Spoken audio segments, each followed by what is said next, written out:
Blog Talk Radio. Good evening, everyone. This is me, Jonathan Alexander, and I'm here to host our show, Life, Laughter, Happiness. Today, I have my co-host, Kelly. Are you there, Kelly? Yes. Hello, everybody. Hi. Hello. And I also have my co-host, Barbara. Are you there, Barbara? Yes, I'm here. Hi, everybody. You know, Hello. I wanted to say something. It's sort of funny because you know how they always say that, like, you know, it's sort of funny because considering how much we all loved it. We all loved doing the show. We all loved it, you know. But they always say the absence makes our heart go fonder. And I mean, I never realized how much I really loved it until this incident happened. I mean, it was like we didn't know when they were going to get it fixed. We didn't know. I mean, I don't know if either one of you had any kind of similar feelings. How was it feeling to the both of you? I didn't know what to do with myself. I mean, every time we do a show, I have a little schedule. I do the show, then you post the link, then I listen to the show again while I cook dinner. And I really was thrown off because I didn't have my normal routine to do. It was like, it was an empty feeling a little bit. Well, what about you, Kelly? Did you tear your hair out? Well,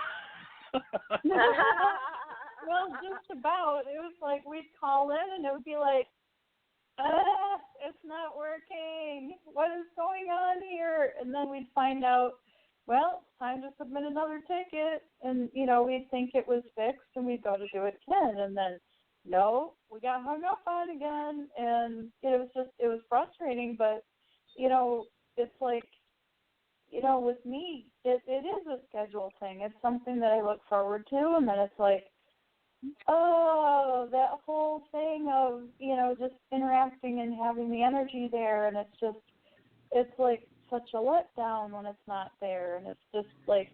But it's sort of funny because, you know, when it isn't there, you realize how much you like it. But the funny thing is, surely, you know, you would think Kelly wouldn't have known how much she liked it. You understand what I'm saying? Yeah, I knew how much I liked it. And then it's like, okay, well, there's a lot of things I can fill that time with, which is nice. But then it's like when you fill that time with things to do, it's like then you feel even more run down because you're filling it with things to do instead of something that's spiritually uplifting. That's true, too. Right. And also then you're going through the disappointing feelings of, wow, well, I just had a great guest, and we tested it out yesterday. We had the greatest guest, and it was such an interesting show, and then it wasn't saved, and that was a letdown. Yeah. And then you're thinking, well, when can I book another guest? It was saved. It's just that we only had like 15 minutes of it was uploaded. And obviously it's because of the technical problems. I mean, this person you saying is here now. Is it Liz? Is that her name? Yeah, Liz is nice enough to come back to redo her interview. Thank you, Liz. Let's do it. Okay. Say hi. Thank you. Hi. You're welcome. Yeah, it was very interesting. We want to let the listeners know what you have to say. Oh, by the way, So is it she's okay back. if I delete the other interview right now? And then we do it right here? Well, why are you deleting it? Why don't we just keep it? Because it's only 15 minutes. Well, It's only can I 15 just have minutes. that link? I know, but can I just have that link for my own private collection, please? Do you I want really it to, want it. Kelly? What?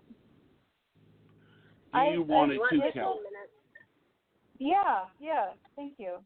That's fine. Okay, I'll make it private, and then I'll give you both the link. Okay? Thank you. Yeah. Okay. Thank you. All right. Okay. So I will not delete the show, but it will be a private show. Okay? All right. Wonderful. All right. I'll Thank check you. that out. Okay, I'd like to know what it sounded like. All right. Okay, So do you want me go to on. introduce our guest? You most certainly Yeah. can.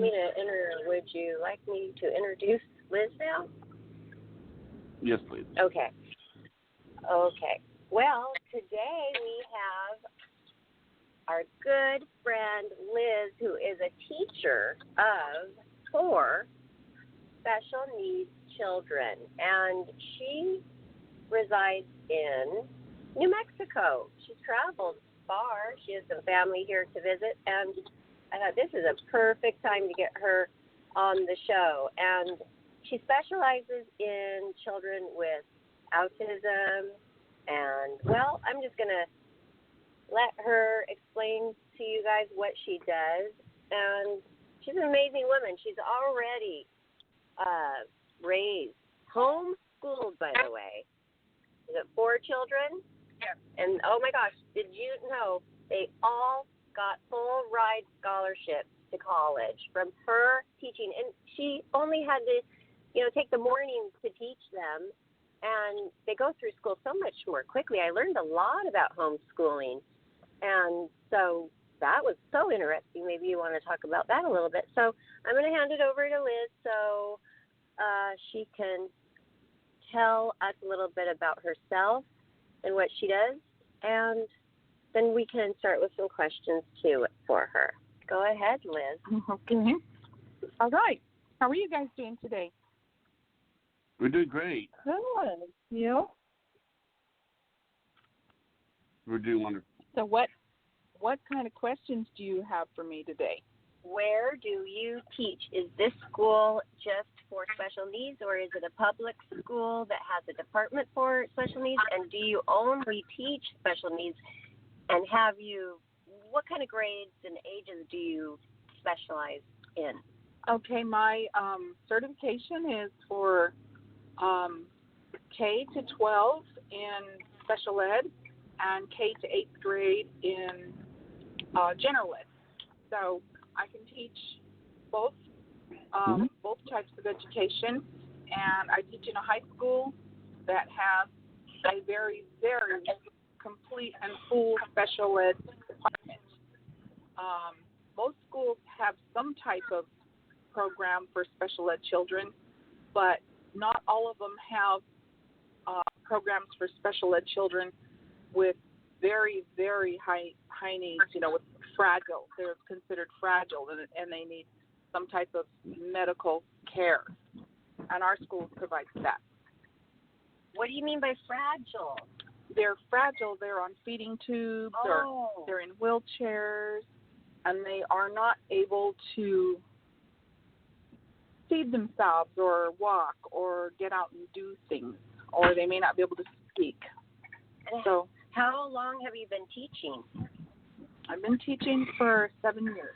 And not counting my own children whom I homeschooled. Wow. Okay, so before that, so you got your qualifications for teaching before you homeschooled. Is that correct? Or no? After. So you don't need qualifications as a parent to. What kind of qualifications do you need to homeschool? Any? You don't need any. You just have to apply to the district to pull your kids out of school and let them know that you are going to home educate them. And why did you choose that? Because for me, that would seem like, oh, wow, that's a big, huge task, and it's a major commitment. What did you decide to do that? I did that because I was not happy with Goals 2000. And what's that?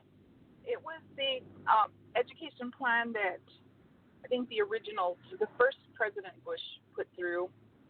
And they were just mandates that all schools had to teach a particular curriculum that was planned to teach to the test. And it was more based on how children feel or their culture than actual academics. And you didn't think that was? I didn't think the schools had a right to try to direct a child's feelings or their belief systems. I felt like they should be teaching academics. Okay, so that raises other question that it's been all over the news. The gender books that are out there in the elementary schools with, talking about gender and all the differences now. What do you think about that? Have you heard about that? Oh, definitely. That was probably a dumb question. Oh, yeah. Tell us about that. like different. How are you feeling about all that? Well, I'm very concerned about it because they're going out of the realm of academic education, and they are trying to teach students a new lifestyle or new lifestyle choices that at the tender young age of preschool and kindergarten, most children aren't even in that area. It's confusing. It's very confusing for them, and they're not ready to learn about sexuality and, possibly wanting to change their gender. It just is, it's very disturbing, and it's really disturbing that many parents aren't aware that this is coming down and it's going in the schools, and there's even a curriculum for it. There is now in place for a country, like all across the country? Yeah, they're trying to implement it across the country. And so obviously you don't think it should be taught at any age in school? Oh, yeah, I don't think so. I think that things in private matters such as that really should be kept within the family. The parents should have that prerogative. I mean, I guess some people would say, they don't teach about gay, lesbian rights, all of that, so why are they teaching about this? But it is a little bit different. So they're trying to, what are they trying to accomplish for them to accept everybody? I mean, the children already do. They're elementary school age. They love everybody. Yeah. Yeah, it's unfortunately not about acceptance or rights. It's about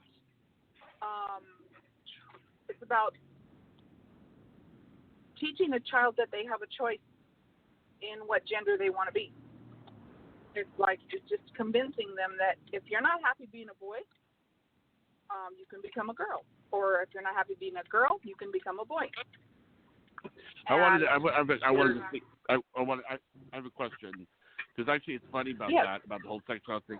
It's funny. I was in 9th grade, and they gave us this permission slip to sign home. It was sex education, and what they were going to do is they were going to give one sex education class to the boys and one to the girls.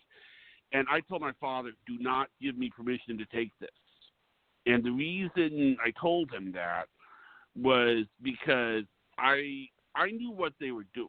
I mean, obviously, you're giving a sex ed class to a bunch of 14-year-olds because they're going to be sexually active. And I wasn't planning on being sexually active anytime soon. That was why they were doing it. So it didn't make much sense for me to take the class. I mean, it's kind of like Priscilla learning how to drive. You understand? It doesn't make any sense. Yeah, but don't also, you think that you needed to learn how the reproduction systems work? And my father can teach me that. My father was a doctor. Yeah, he's an MD. Okay. And he was more than qualified to teach me about all that. I'm just saying that, obviously these classes were for kids who were going to plan on being sexually active, which I wasn't planning on being. And to be quite honest, learning all that stuff around a bunch of other kids made me very uncomfortable. I mean, I was learning about things that it just didn't seem to. You understand what I'm saying, Liz? I do. I mean, you understand that. If I was let me ask you this: if your son were to come to you with a permission slip and he said, "Listen, I would rather learn this from you. Can you please not give me permission to do this?" Would you have signed no on the permission slip? Now, tell me what again was the lesson that they were going to teach?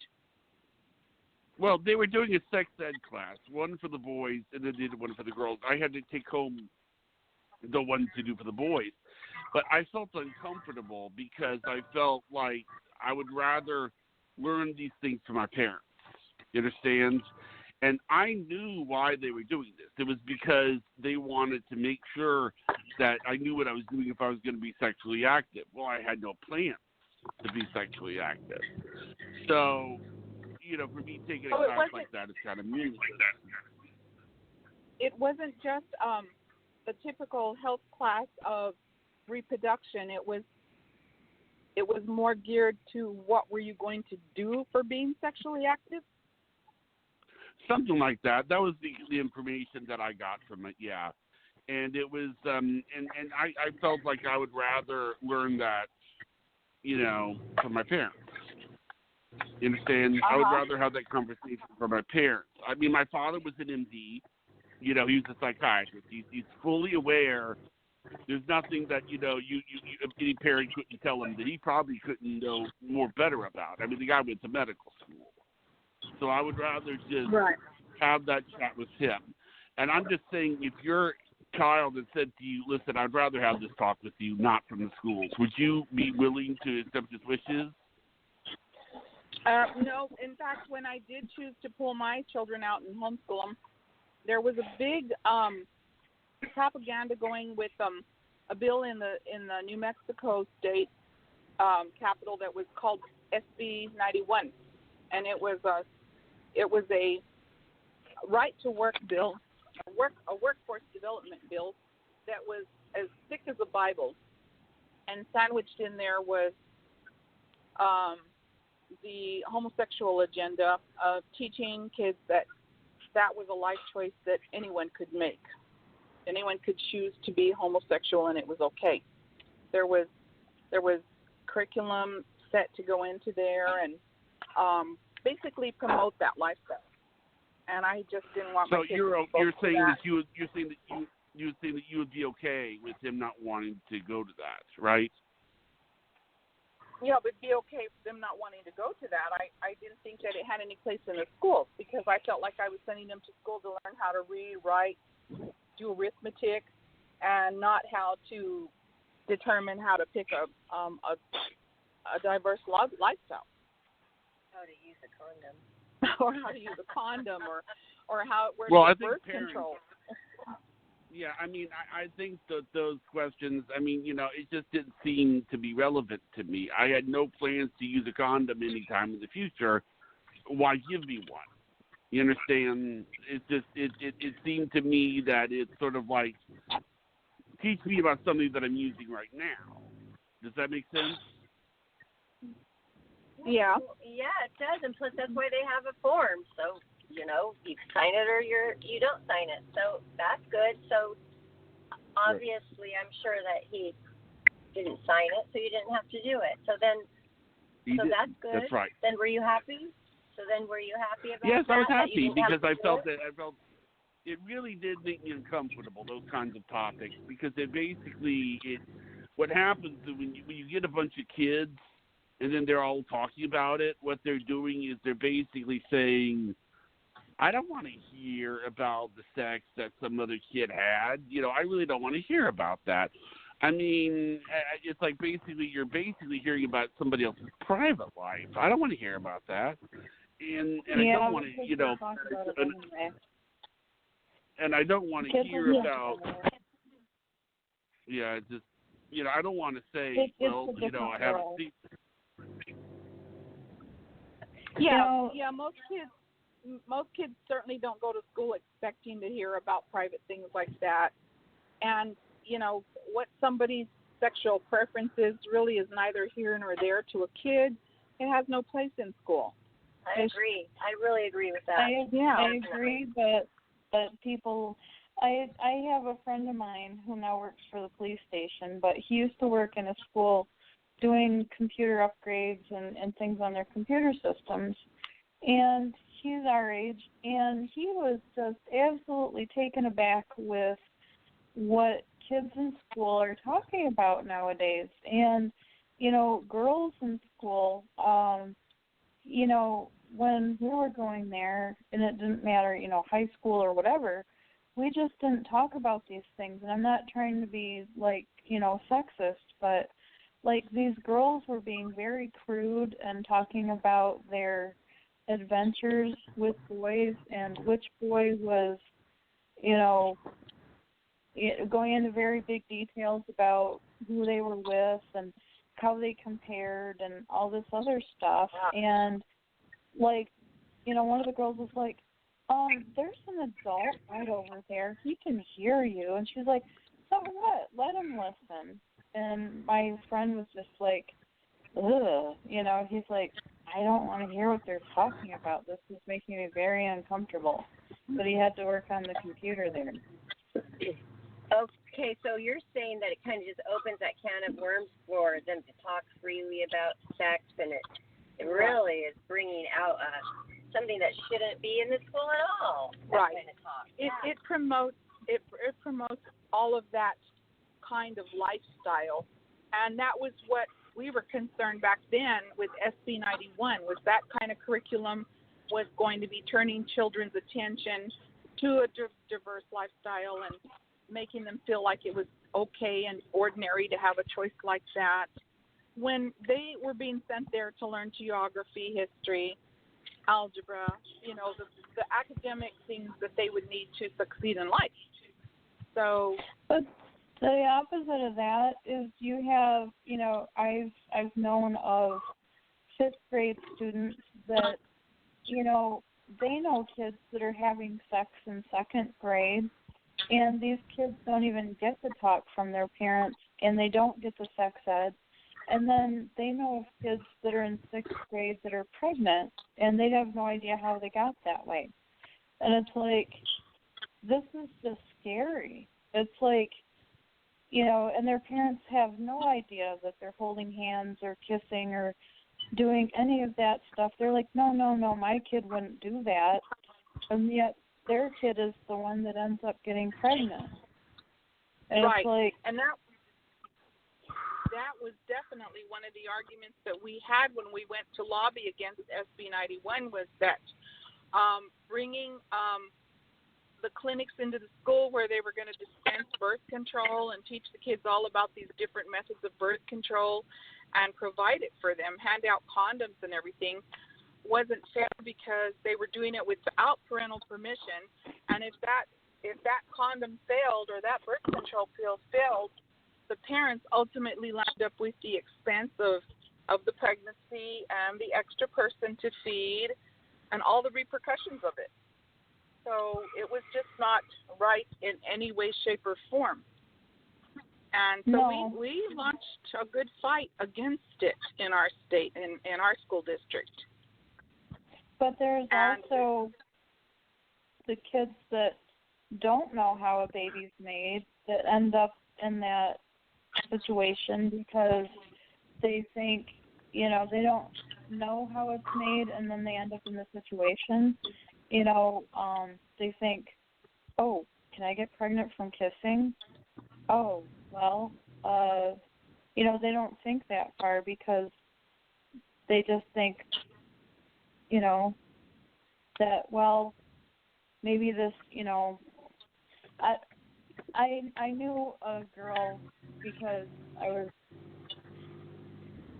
a girl had confided in me, and then I had to tell the parents, and then they were like, well, my girl wouldn't do that. I'm like, well, she told me, and then they ended up walking in on her with some boy, and it's like, it confirmed what I was telling them, and she was in elementary school, so that kind of let one of the parents know they had to keep an eye on this girl with, the stepbrothers and friends and stuff like that. So, but she had not been told about the birds and bees and things like that. And so, it kind of is an argument for having some kind of talk about it. And they're like, well, she's not old enough. We don't need to worry about that yet. Well, apparently they did. They needed to. Somebody had to. How old was 10. 10. Wow. Yeah. See, we do normally, and for years have always started reproductive health education at 5th grade level. Yeah. And that's fine. I think reproductive health is important for them to know, to understand how babies are produced. But when they took the step of putting clinics in the schools to dispense birth control and promote the whole idea, and then they went further and added abortions to that list without parental permission, that is overstepping the boundaries of a parent, parental life. Yeah, I can understand that. So, Liz, you deal with this a lot, with things that come into the school that you may disagree with strongly. How do you deal with that? You just have to put up with it and accept it? And No, I didn't. I was at the school board meetings and fighting things, and I was going up to Santa Fe to lobby against SB 91 and some of these things they were doing in the school, and trying to keep the the birth control clinics out of the schools, and I did what I could, but there was just stuff seeping in that was just way too much, and I decided the safest thing for my own children would just be to pull them out and homeschool them. A lot of parents were doing it at this time, too, because I wasn't the only concerned parent. And so we had our homeschoolers. We did our homeschooling, and that's how a lot of parents handled it. Wow. What ages were they when you started homeschooling? They ranged from kindergarten to 6th grade. How did the oldest two deal with your decision? Did they want to be pulled out of school? No, they weren't happy about it. But they were allowed to have all their friends come over after school and hang out and skateboard and all the activities they normally had. So that kind of appeased them. So they got over it. They got over it. They had to. They could. It would be hard to have these kids mad at you, and you're like the teacher and the mom. I just find that to be really extraordinary that you pulled that off. And when I hear about this homeschooling, because as a mom, it's like that's when I get everything done. When I drop off Priscilla to school, and then I go do everything, and I can get it done twice I as was fast. homeschooled for I 8th like grade. that time I have. Yeah. I was So you homeschooled didn't for need 8th that grade. time. You what? You what? I was homeschooled for 8th grade by my mom. Oh, your mother What happened homeschooled was, you too? well, yeah, let me tell you what happened. 7th grade, my mom, she took me to go to various high schools, and she went to the private ones. And they were all said the same thing: we can't read his handwriting. We can't read his handwriting. And I really did have bad handwriting. I mean, it looked like a lie detector test result. It was that bad. Well, so Mom decided to keep me home for 8th grade. And then when she kept me home for 8th grade, she taught me how to type, And then what happened was that she took me back to the private school, high school that I went to. And a year later, they said that they couldn't read his handwriting. Well, when they brought me back, they offered my mom a job because I got to go to all my classes with a typewriter. I would type all my assignments. I never wrote anything out. And people would see me type, and they'd be like, and I would be like, fast. And Wow. yeah, that's where I started. And they took notice, and then they gave her a job to teach typing? Oh, no, they offered her a job, but she didn't take it. They offered her a job, but she didn't take it. But she was basically just, she was like, I mean, to her, it was like a big deal. It was like, oh, my God, Johnny learned how to type. But I mean, I think sometimes we forget, this is what I've heard about the benefits of homeschooling, is that you're held down by the people who are not as smart as you or aren't as good as you at certain things. Like when it's homeschooling, it's individual, so it's like you're basically just. It's like there are people that can go through a math book in a couple of months, but then other people it takes them. Does that make sense, Liz? Wait, can you repeat that? What I'm saying is that when you're homeschooled, you're held back by people who may not be as good at certain things as you are. Like somebody may not be able to handle. Oh, when you're in school. Yeah, like it moves fast. Remember I was saying, my gosh, you move the kids that quickly through because you're not waiting for like 30 other kids to like be on the same level before you can go further. And it takes so much time. And that's true, right? Yeah, and then sometimes, the really, really smart kids are always held back, and it goes too slow for them. And whereas the younger kids, the kids that are slower take up more time, so it makes it hard. It makes it hard for them. So and that poses a problem because the kids that get the material so quickly, they're not stimulated anymore because they're bored, right? Because it's moving so slowly. Is that what happens? That could happen. Yeah, a lot of kids get bored in public school because they're not really challenged. Right. So, that's definitely a thing. Actually, I want to bring up another thing. I want to bring up another subject that I thought that's often people is that is not done really well. PE. Haven't you noticed that in PE they always do sports and not just physical fitness? Because see, not everyone, like the same person, this kid that's really good at basketball is going to be good at football. So how is he going to compete? You understand what I'm saying? It's like, Mhm. I mean, now what Richard Simmons did many years ago is he wanted to make it, not competitive sports, but like dancing and aerobics and things when you're trying to outdo someone, So, Yeah, do you agree with I that? remember what they did. It just seemed like a lot of different things, like calisthenics and like different drills. It wasn't so much a sport in PE.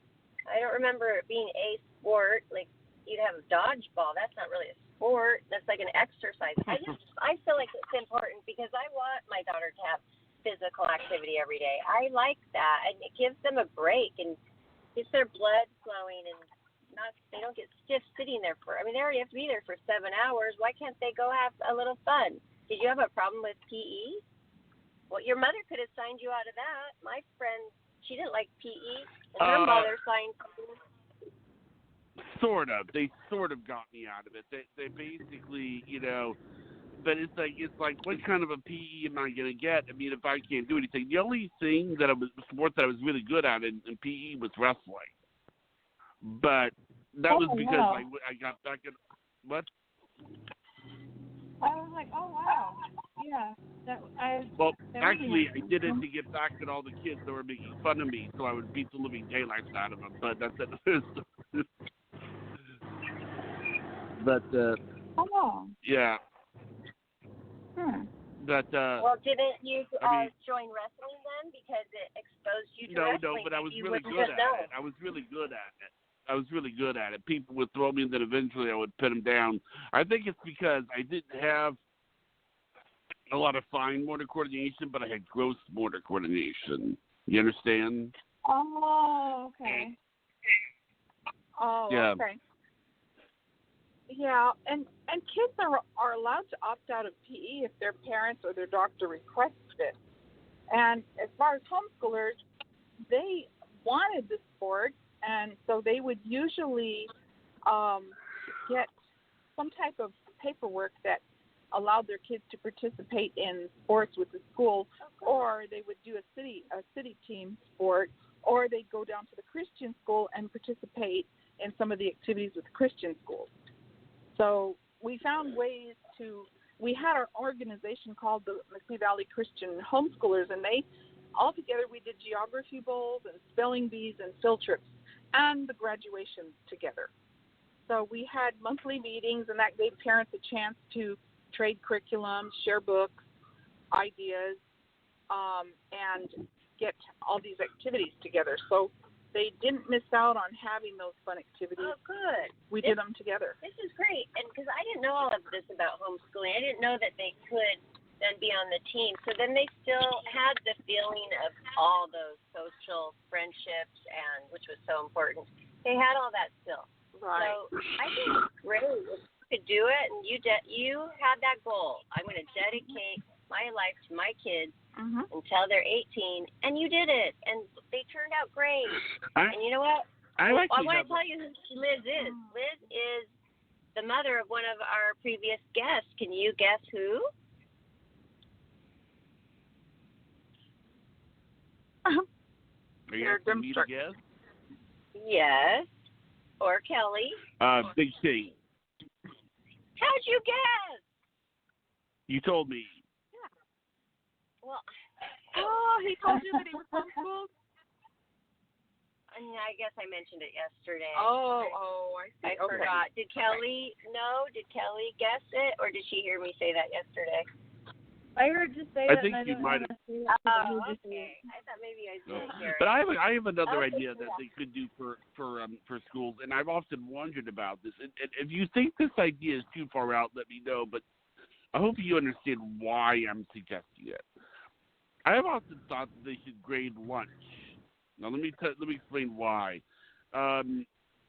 if they give them a nutritious lunch, and they learn, there's something called music appreciation that they give kids.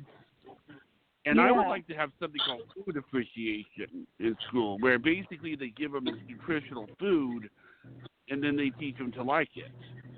Like, you know, and I've often wondered, I mean, it's a strange idea, but the only reason I say that is, I mean, there's a reason we have music appreciation, there's a reason we have art appreciation. I see no reason why they can't have a food appreciation, you know, subject, where we give the nutritional foods, and then they get used to it, and then they develop a liking for it. Now, what do you think about that idea, everybody?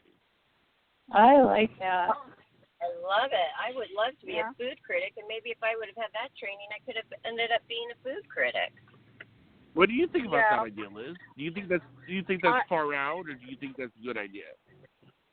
I think children should be taught nutritional food from the moment they're born. Yeah. They should never. Well, they're taught nutritional. Yeah, they are taught nutrition, but they're not taught to appreciate nutritional food, like actually tasting it, like you know, like what really good. There is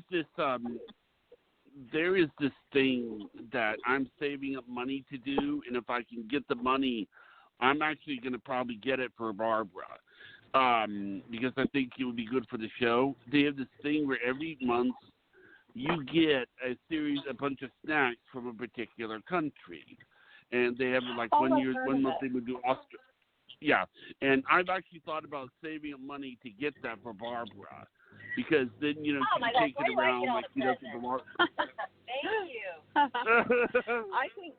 Well, I think that's an excellent idea. You know, I do teach now that I teach life skills to special ed children. I've done that. I do the cooking classes, and I always make sure that the foods I'm teaching them to make are economical and nutritious. And I explain the whole reason for the nutrition. Because what I was going to say is there are some nutritional foods that I like. Like one is corn and beets and oranges. You know, so if somebody had, given me, and a lot of times it's weird. It's like, I don't think it's, in my opinion, I think probably the greatest place, the greatest source of food on earth, a diversified food on earth, a place where you can pretty much try anything, is probably Disney World. Disney World has food, I think, devoted to just about any culture, any kind of food you can get. But the point is that once you try a wide range of foods, then you get to realize, oh my God, this is this really healthy food. I like it. This is carrots. I like carrots. Okay, this is these are beans. I like beans. These are, you understand? And I think that's one thing you should do with kids. And I know it sounds kind of, the reason I say that they should grade lunch is because, it's sort of funny. When you really think about it, the people who eat the lunch, they'll do things, they'll just throw out the lunch. But the thing is, what are you going to do? Fail them for throwing out the food? You see what I'm saying? I mean, if the food is nutritional, you can't really fail them because lunch is... Yes. Sorry, Johnny. Some families do not teach their children because they have never traveled or don't even try different kinds of food. Well, so then it would be I'm great. not even talking about the food. I'm not even talking about the food that the schools serve. What I'm talking about is I'm talking about that other countries serve. I'm talking about food that the schools serve that's nutritional, and the kids don't eat it because they just throw it around. Well, what are you going to do? Fail them? You can't fail for lunch because lunch isn't graded. You see what I'm saying? Well, but if I think it would be. I think it'd be really cool if they had like a certain part of their lunch was a different kind of snack that maybe a certain one, like a different one that day or that week, like a theme, and have it be something totally different than what they're used to. And then they can get excited about it maybe and then bring that idea home. Because the thing is, I see so many people filling up their grocery cart with chips and top and all this unhealthy stuff, and so it comes from the parents. And Exactly. like, I see so many kids that are, overweight, and their the pediatricians are like, okay, you need to get your kids on this diet because your kid shouldn't be weighing almost 200 pounds in elementary school.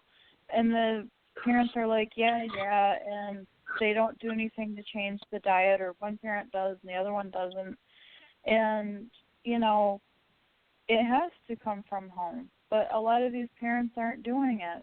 So if the kid can get excited about making the change, then maybe they can go with the parent to the grocery store and be like, hey, let's try these kumquats. Let's try these weird-looking fruits or vegetables. Let's try these and put these in the cart, instead of let's get the chips and the pops and the candy and the, all this bread and donuts and junk,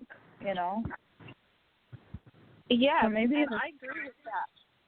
I agree with that. The kids need to be taught. Last year, I taught a higher functioning, low incidence class, and those students, I taught them how to plant a garden and how to harvest the vegetables from the garden and how to prepare them.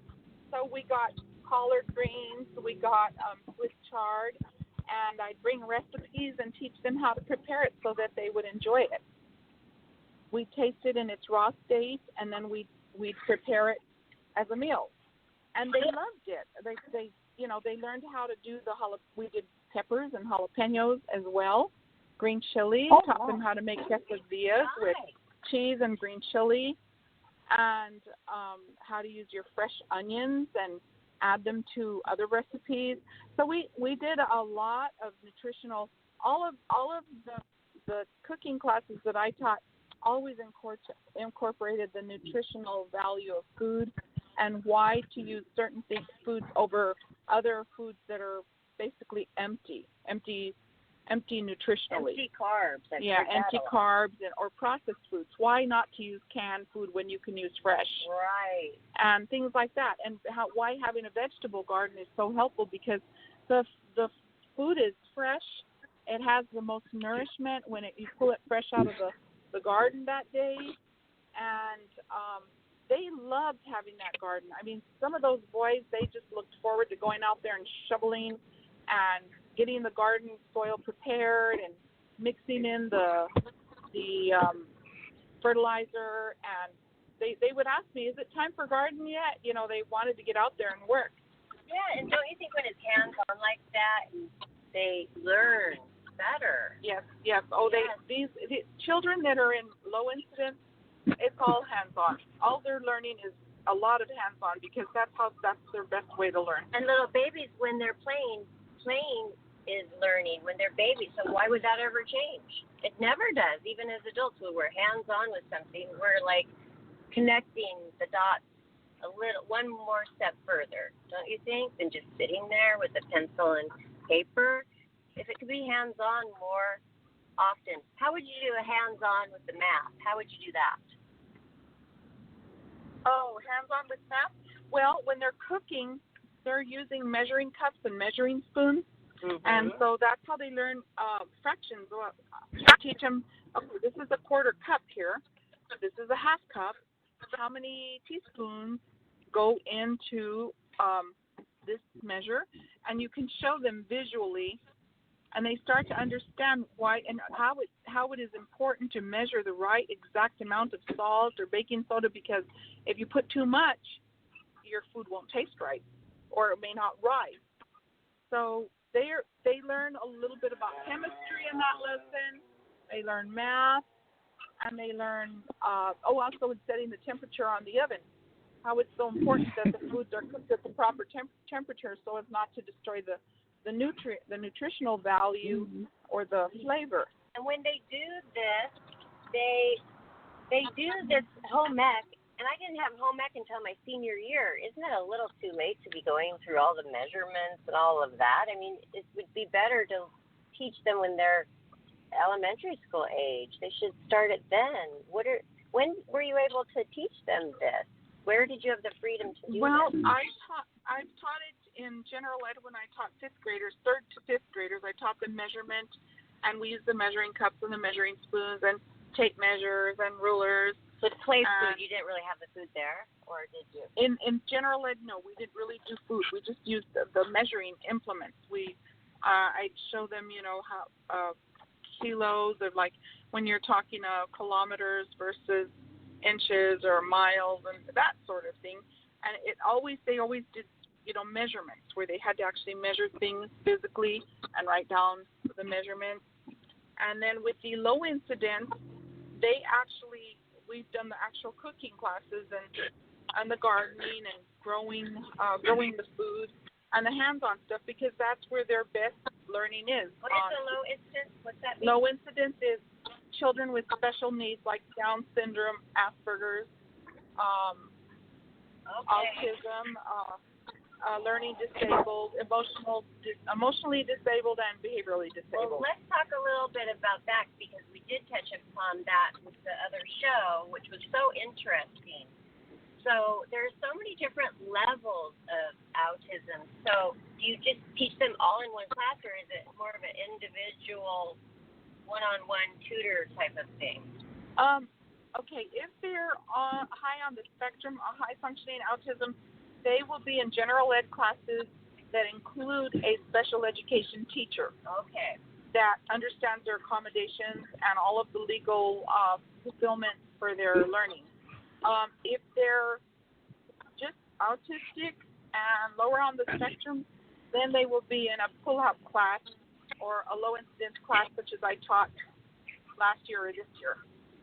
So those, they each have different accommodations for their needs and a different type of learning program that they will be able to use. And this is so great, because I remember Priscilla made a really great friend, and this girl had some form of a learning disability, and she became really good friends with her, and that mother was so hands-on, and she always had pool parties. So this girl was really around just other children only that didn't have any learning disabilities, and I really saw growth in her so much, because it seems like it kind of pushed her, a little harder to maybe, keep up. But they did have that special ed teacher, and it was good for the other students too to see somebody's different, but it doesn't matter. They're still wonderful and loving. I mean, this is one of her best friends. In fact, we were in Los Angeles going to school. She did up to fourth grade with this child. Then we moved to Arizona, and that family brought that girl out to see Priscilla because she loved Priscilla so much. They brought her all the way out, and we went all the way up to dinner with the kid overnight. Yeah, at their hotel, and she just loved her.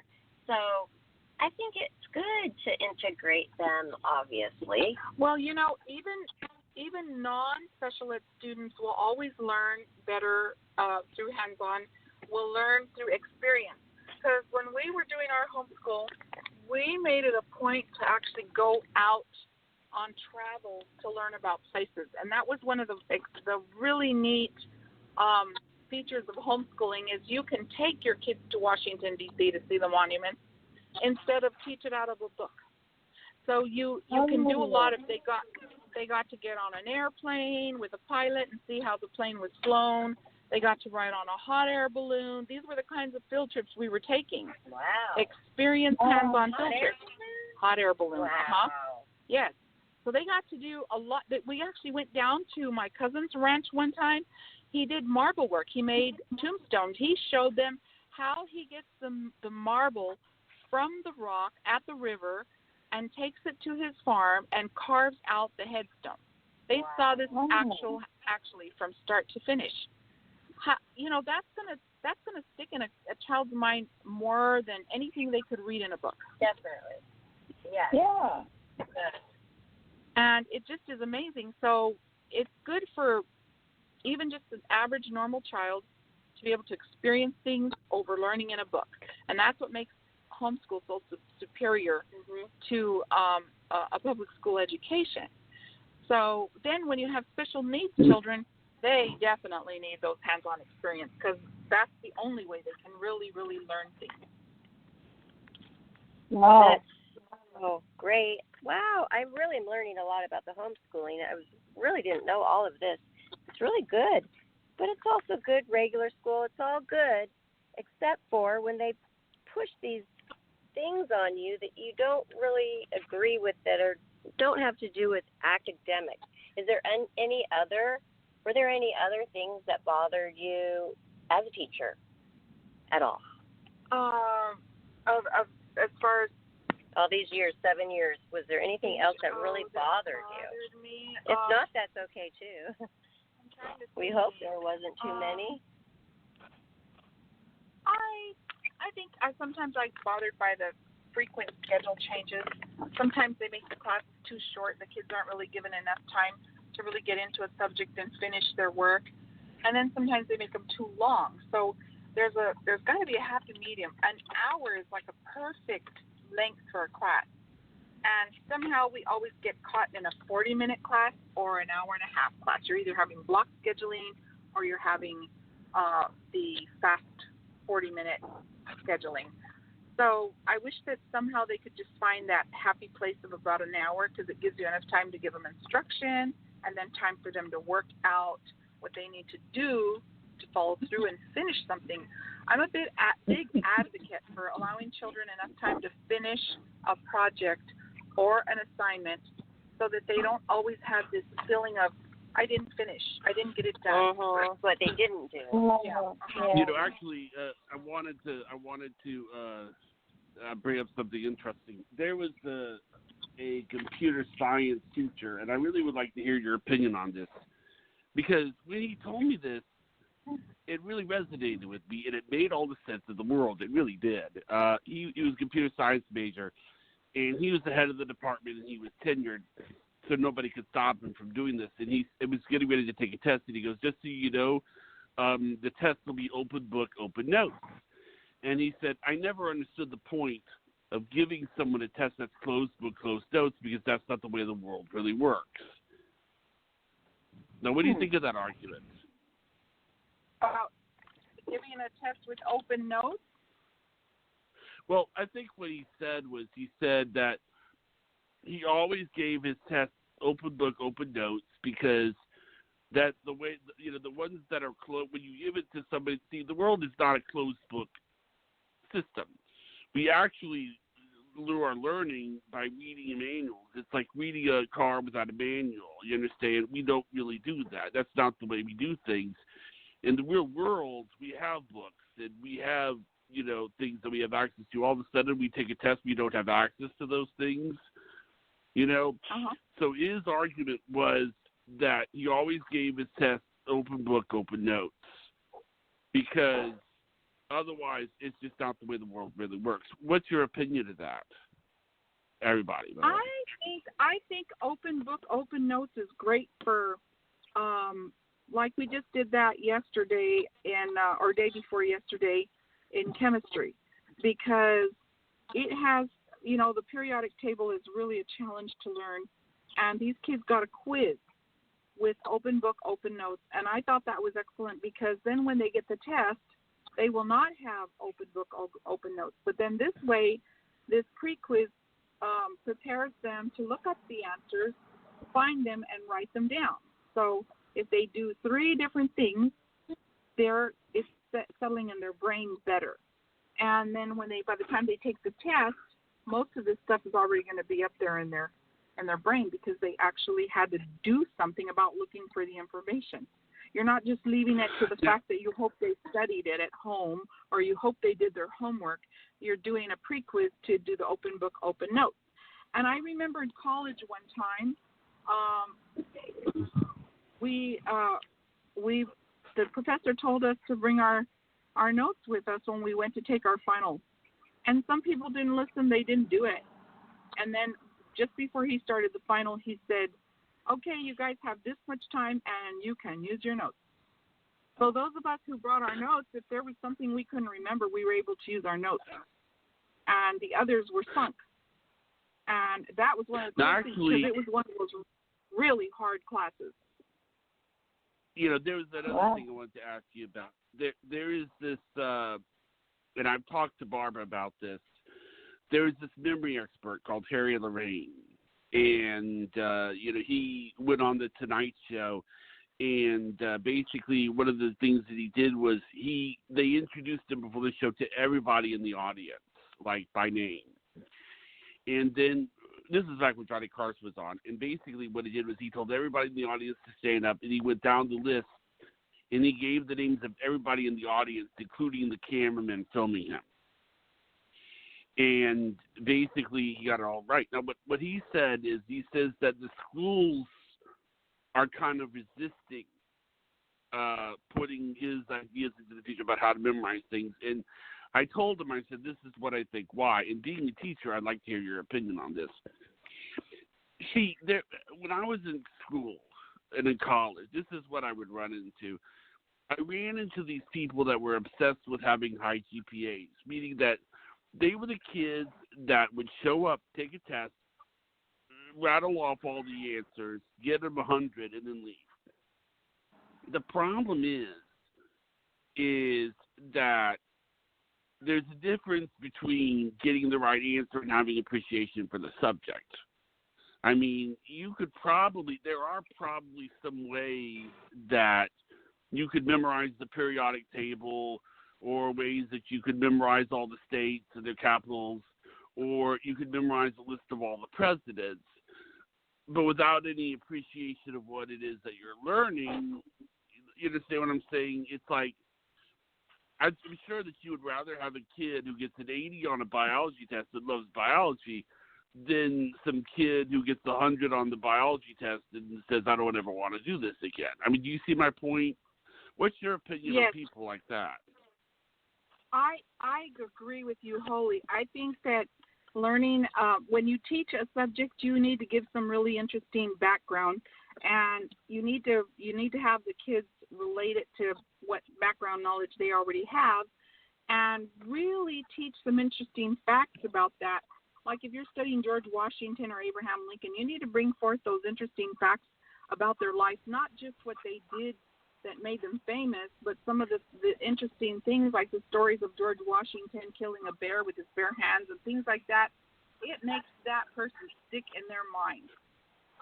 What I found interesting was sorry, go on.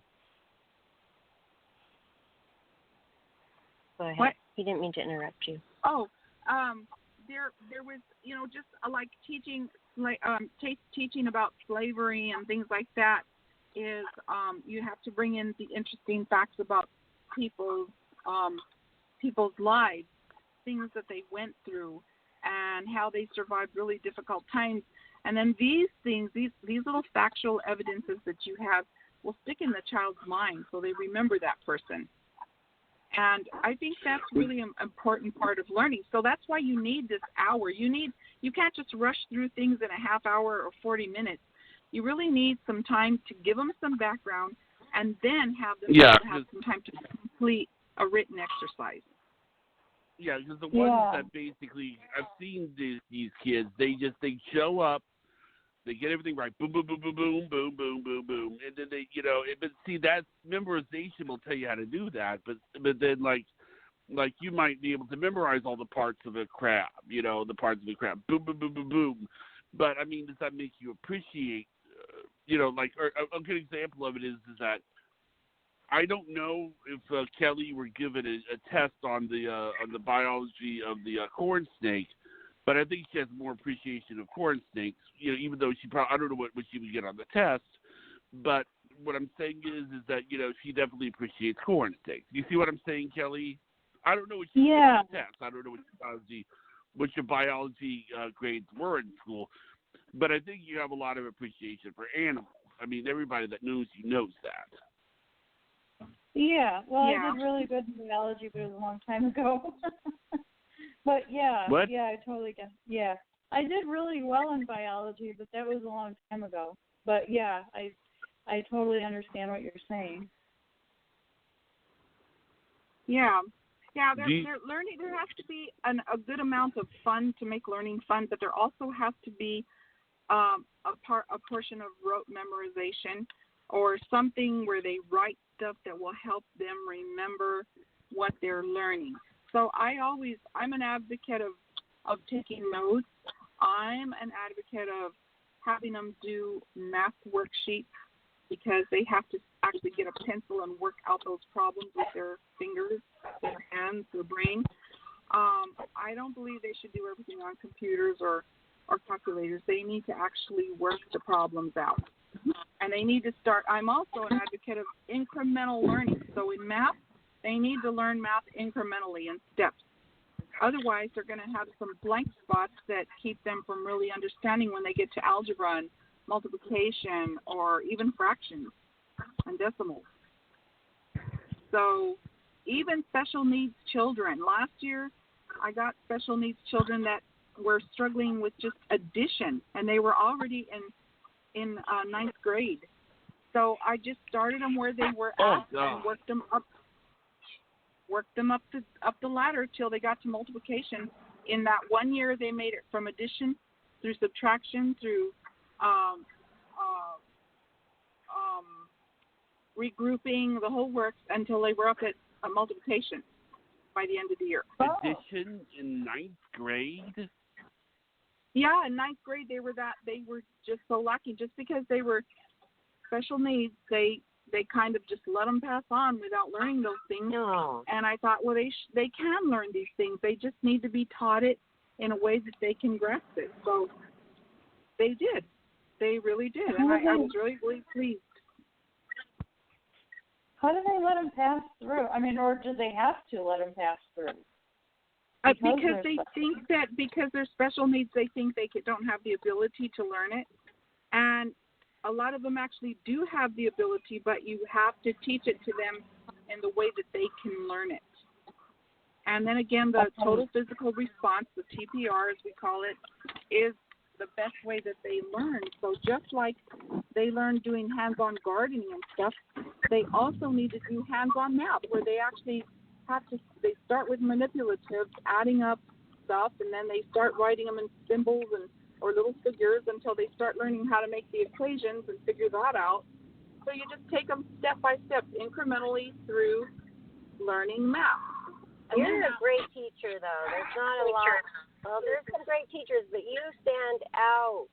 And you're asked to do special things all the time because you have good results. Isn't that true? Yeah. Yes. I mean, I think you are just an amazing teacher. Have you ever had students, like, say, 7 years ago, come and look you up and just say, hey, you changed my life, you touched me in a certain way, you know, you inspired me? Has that ever happened? Oh, yes. Really? That's why I went into teaching. Because, see, once I homeschooled my kids, I went out to work. Once they were in college and through college, I went and got my jobs, and I was a secretary at Booker T. Washington, which is the poorest school in the district, where all the really, really poor families' children attend, and that's where I was secretary. And so as the head secretary, I would get children sent to the office that were in trouble because they weren't doing their work, and they'd be sent to me to do something with them. So I'd go get the work from the teacher, and I'd sit them down and start working with them. They're in the office answering phones. I'd be showing them what they had to do for their work and making them complete their work. I said, you're not going to come to the office and twiddle your thumbs, that's for sure. You're going to do your work over here. So I'd get them to do their work and finish their work. And before I knew it, I didn't have to do as much work to get them to do their work. Pretty soon they just come in, sit down, and get started on their work. They knew I was there to help them if they needed it. So they had the moral support they needed. And pretty soon they were completing their work. Well, now after several years. Sorry, when you get done with your story, I have a question. Yeah, so after several years, I had them coming back when they went to middle school. They'd come back from Sierra and tell me, look, Miss Ortega, I've got straight A's on my report card. And I made the basketball team. Oh. And I'd be so proud of them because wow. they were troublemakers in elementary. But because of that, getting sent to the office, and I'm putting them, and so when I saw that difference I could make in those children's lives, that's what inspired me to go to college and get my degree. Wow. Long after I'd homeschooled my own children at home. That's wonderful. I have a question. Yeah. I have a question because I'd like to hear what you think caused this with me. when I went to 5th grade, it was I went to a school that was about ready to be closed. You know, they were about ready to close the school down. And it was the year before they closed the school down. So I was there the last year that I went. But the thing is, halfway through the school, they gave me no schoolwork at all to do. None. Zero. I could basically go to school and count to 1,000, and that's all I would be doing all day long. Not even PE. Nobody cared. I mean, it was just, they just, And I don't know if you've ever seen anything like this, but, like, I would go home, and, my mom would be very concerned. She'd be like, they didn't give you any work? No homework? No. Nothing? No. I know that, if Priscilla had this situation, Barbara would be very concerned. They gave me nothing. We want to know why, because can you tell them a little bit about, we touched upon yesterday about what disability you have, because this audience hasn't heard, so they don't know why this was happening to you. I have cerebral palsy, but I guess the point I'm trying to get at, I was wanting to ask Liz, is why would a school do that? Just not give the kid anything. I mean, no paper, no nothing, no nothing. Just they just let him sit there all day long. Well, because I think that was all part of the after effects of Goals 2000 that I told you I was so opposed to when they put that down through the pipes, because that whole education system was a very values-based education. Oh, I was It wasn't about I was in fifth. But I was in 5th grade long before 2000. I mean, I was in 5th grade. It was around 1982. So, I mean, would this still be the same thing? Yeah. Well, they had already implemented a lot of the type of curriculums that were used in Goals 2000, and then Goals 2000 came through to kind of tie it all and make it the mandate across the nation, across the land. And we already knew that implementing a lot of those type of teaching techniques was damaging kids. They were getting out of school not being able to read. They had taken away the phonics type of learning, and phonics is so critical to help a student learn how to read. So we, by the time they were pushing through Goals 2000, we already had a lot of evidence that this dumbed down curriculum that they were implementing was not helping our students. And so you saw that first time with your education, unfortunately. And so that's by this time a lot of parents were waking up and starting to pull their kids out and homeschool them. And that's when the homeschooling movement took hold. And that's about the time my kids were in it. Maybe they just didn't believe that because he had a disability, could actually learn it, what you were saying earlier, and so they wouldn't even try, which is very discouraging. Yes, and unfortunately, there's a lot of general ed teachers, and we're at that time, that didn't know that these kids really can learn, that they just need a different method of being taught. And so special education was made into law in 1962. And then they started having a special education program that would train teachers to work with students with special needs so that they could be taught in the form that they would learn and be successful. And that made a big difference. But students who like yourself, who were in those, back before those times, they didn't get much help, or they weren't sometimes even allowed in public school. Oh.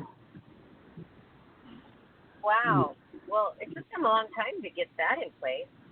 Yeah. 1962. Yeah. It was through the court system, parents filing for rights for their students to have an education in public school. Wow. Was there a place for if a parent was homeschooling and you were having some trouble and needed help, is there anybody that can help you if you were having trouble. I mean, maybe it's not so easy for other people. Yes, there were usually the homeschooling group that hung together. Those mothers were always open to helping other mothers get started. Oh, that's And nice. so we did help one another a lot, as well as did home tutoring for students that were failing in school and needed extra help after school. We did a lot of that too. So, yeah, they're very supportive. When you have an organization in your community, it's a very good thing to have because it's very supportive. It is not easy to pull your kids out and homeschool them. It's a lot of work, and you actually need a support system. Yes, you do, but it's not like something that is structured. I mean, it's parents helping parents. It's not like some kind of group that is really there, like a hotline or nothing like that. Well, we had our local group. We had our local Sea Valley Christian homeschoolers, and then there was the state group who had a yearly convention, and you could go to that in Albuquerque and meet homeschoolers from all over the state and buy curriculum from all over. Like I ordered my curriculum from a homeschooling mother out of California. She had this program called the Weaver curriculum, and I liked it because it was based on biblical values, and it was set up in a unit studies program that you could teach several grade levels at the same time, but each child would learn at their own level. And I had kids in all grades when I pulled them out, so I needed something like that, a unit studies that I could teach everybody on the same subject matter, but each at their own level. How do you see that it's different, the curriculum, just being in the public school in the classroom, to what you get when you're homeschooling? Is it a lot different? Yes. It had a real pattern to it. It was very integrated. The subject matter was integrated, and you taught weaving things together as though you were weaving a tapestry. And it was it was a lovely way to teach. And since then, other teachers across the nation became interested in how the homeschool children were learning and being so successful when they went out into the world that they wanted to examine some of the methods that homeschoolers use, and they started devising curriculum similar to that of homeschooling. So now you will see some really nice integrated homeschooling curriculums within the school. Can you give us like one specific example of that with a lesson so we can compare? Okay, well, like in the cooking classes, you can teach chemistry, math. You can teach history, because if you do, like we did one meal called kielbasa, and it's a Polish dish. And we talked about the immigrants and how they settled in Missouri, and they would make this dish. It was an inexpensive dish to make. It involved cabbage, onions, and butter. And so then we made it, and it was absolutely delicious. I love that kind of dish. Really quick, easy dish to Yeah. make, and delicious. So you can integrate many subjects in one lesson. Yeah, you can't just cook for 30 students. So Yeah. So that's kind of like more of a hands-on Right. of thing. Mm-hmm. Oh, wow. That's Yeah. great. Well, I wanted Johnny to be able to explain, like he did yesterday, what exactly the form of autism that you have. You said Asperger's. Well, I have Asperger's, but what I'm saying now, I think I might have explained this to you one time, and just that you might have gotten a little bit confused. I have Asperger's now, but I also have cerebral palsy. Now, here's the thing with cerebral palsy: there's different kinds of cerebral palsy. Okay, some of us are in wheelchairs, some of us walk weird, some of us talk weird, some of us, do certain things with our hands. I have something called athetoid. Now, what that you can look up what that means, but that's what I have. And Can you repeat it? I can't. Yeah. hear What that. was the term? What kind of disease? athetoid cerebral palsy. Athetoid. And it's interesting because I'm going to tell you, this is something that I've never been able to explain, but it's something that I just don't understand. If I'm in a room filled with people who are disabled, I can walk up to somebody else who has cerebral palsy, and I will know, like, for some reason I pick other people who have cerebral palsy out in the crowd like that. And what I notice about us is that the people who have cerebral palsy look like they're exhausted. They look like they haven't had any sleep for the past 3 days. They look like they have no energy. You know, they look like they're about ready to, you know, that they're about ready to just pass out. And you know, it's just, but what I noticed was that, what's that in the background? She has her phone ringing, and but what I'm saying is that what's going on? you know, what it affects me is this depth perception. Like, I have problems with, like, seeing things. I think that's probably one of the reasons why I don't drive, because if you tried to throw a ball at me, I probably wouldn't be able to catch it. And because I couldn't see I couldn't follow the ball. You understand what I'm saying? So it's not like I think that it's sort of like I react to a ball the same way you would react to a dog jumping in, trying to jump in your lap. You wouldn't be able to do anything with the dog until it was, you know, and that's what I have.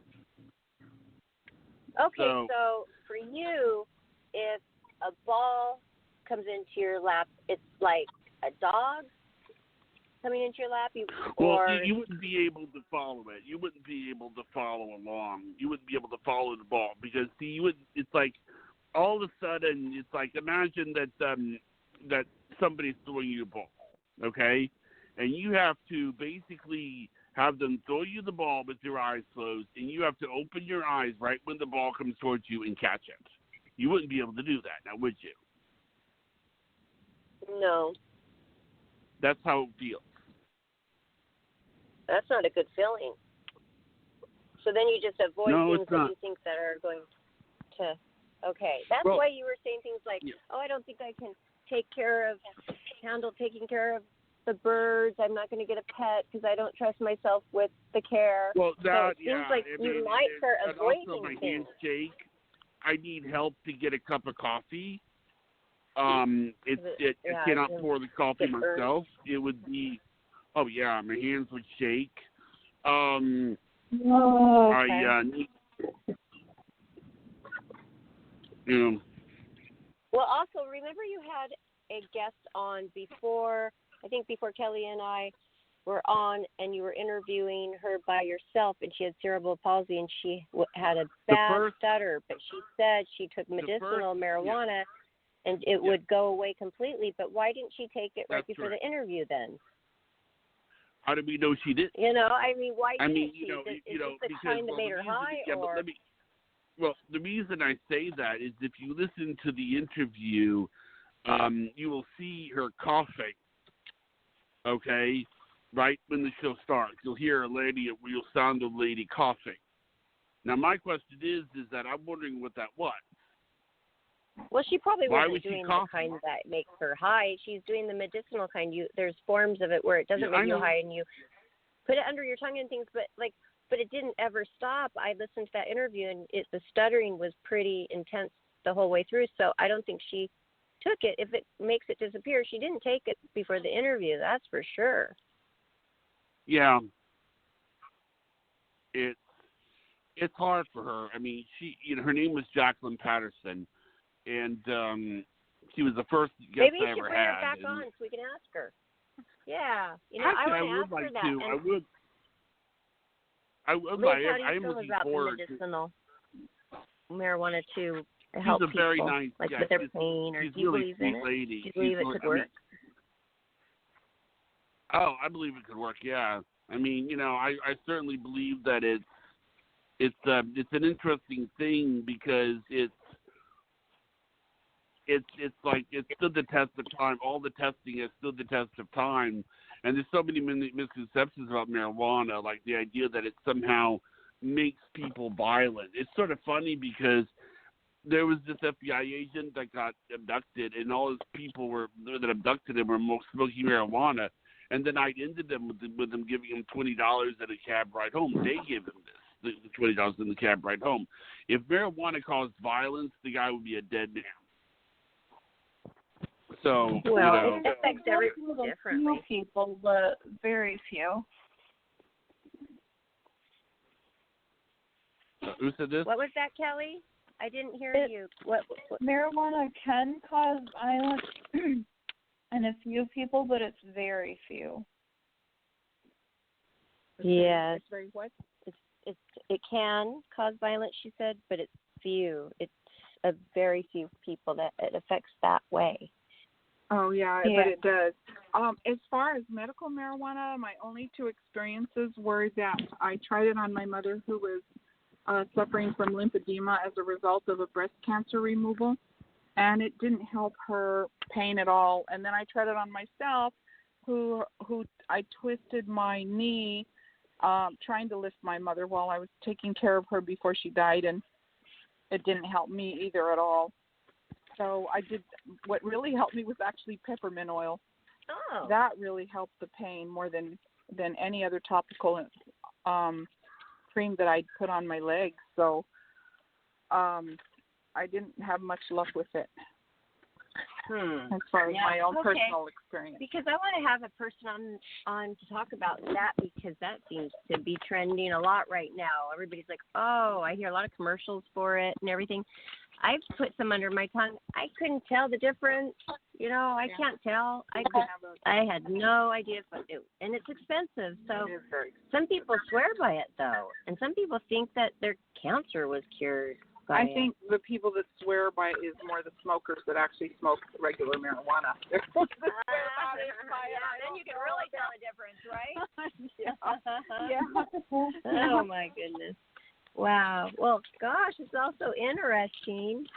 And I love that story you told that story last night about the autistic boy who won the American Got Talent. Yes. Can you tell that story? That young man who won, he took the prize on America's Got Talent. He was autistic and blind, and oh my God, could he perform. He played that piano and sang. I think his name is Chris. I can't remember what the last name was, but he was amazing. So I showed him to my students to inspire them. He was just, his music was beautiful. His talent was amazing. And you could go to a show. He has a show now, because when you win that show, you get your own show in Las Vegas. Yes. So he's headlining in Vegas, and that's really inspirational, especially for the special needs children, like you just said.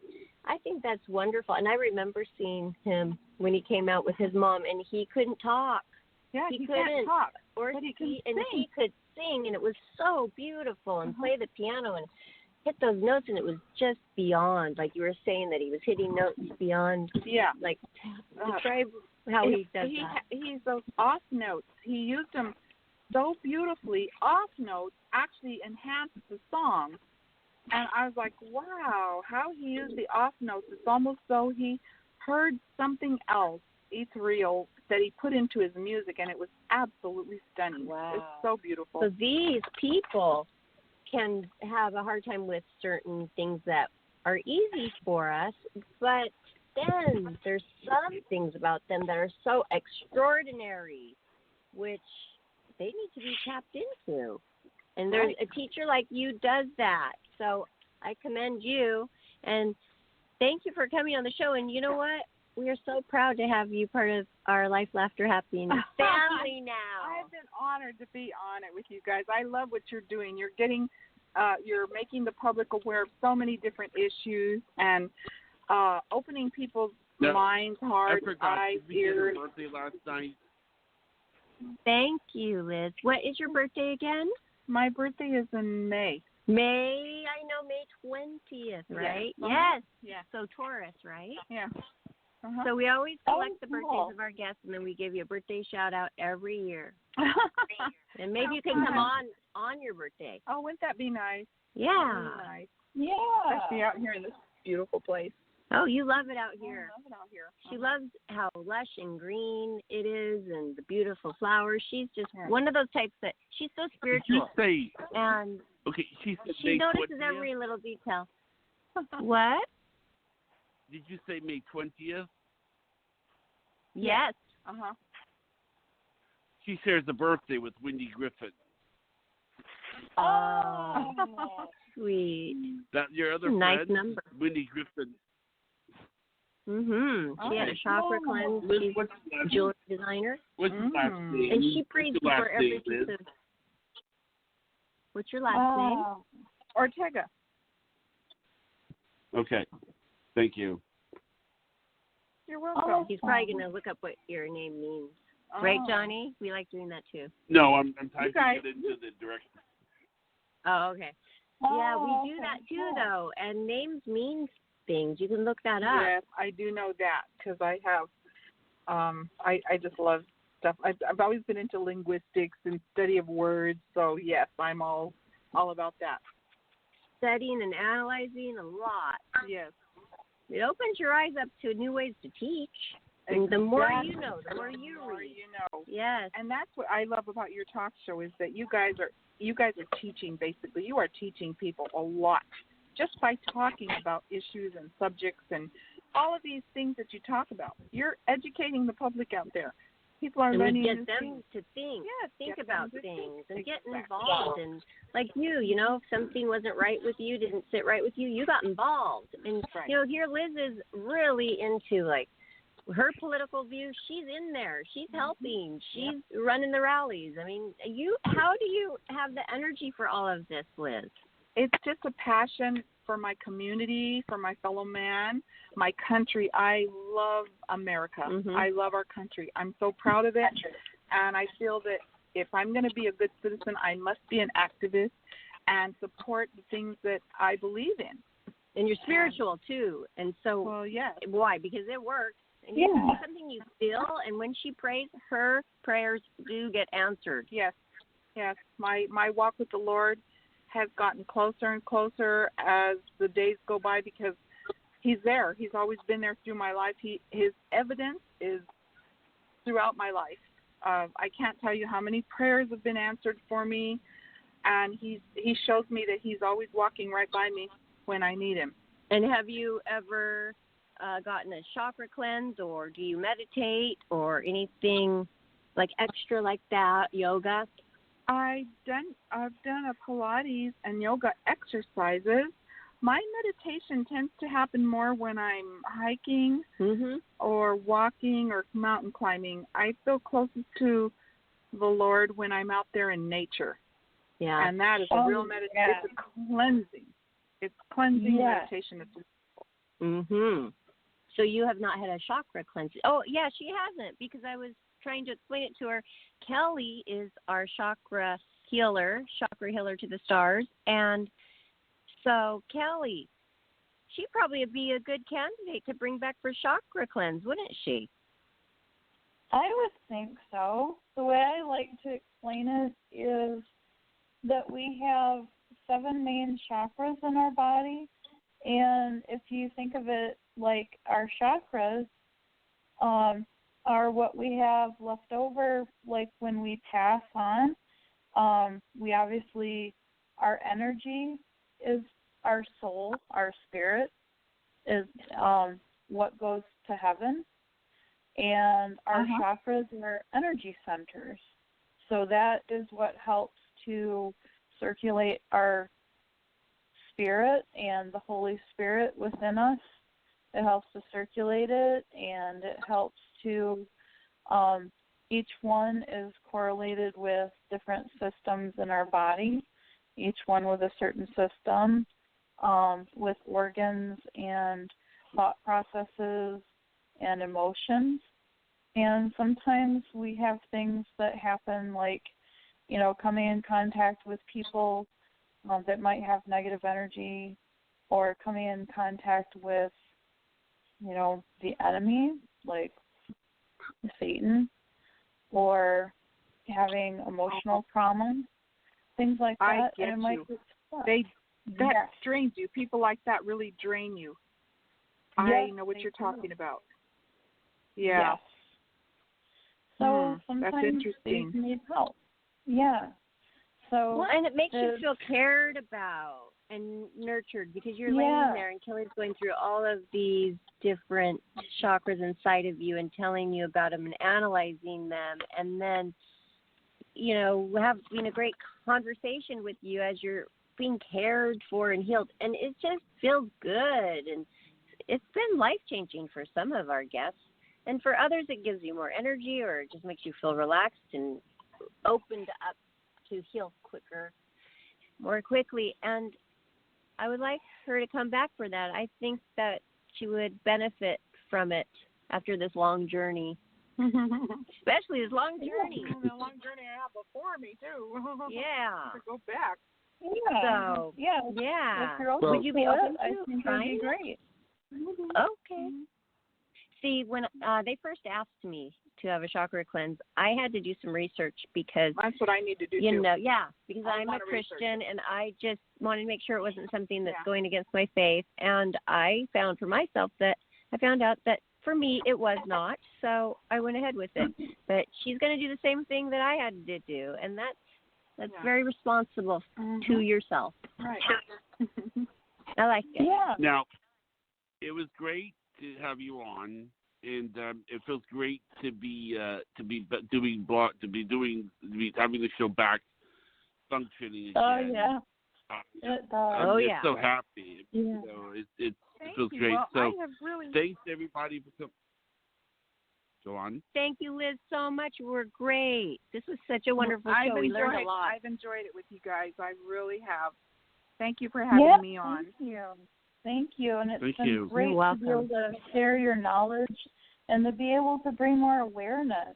And, hopefully we've helped some people out there to be able to, give them some answers and some things to think about. Yep. I bet Okay. we have. Yeah. Yeah. For sure. Thanks, everybody. Thanks, Good Kelly. night, everyone. Thanks, Johnny. Yeah. Okay. Thank Have a you. great night. Good night. Yeah. Bye. Have a good night, everyone.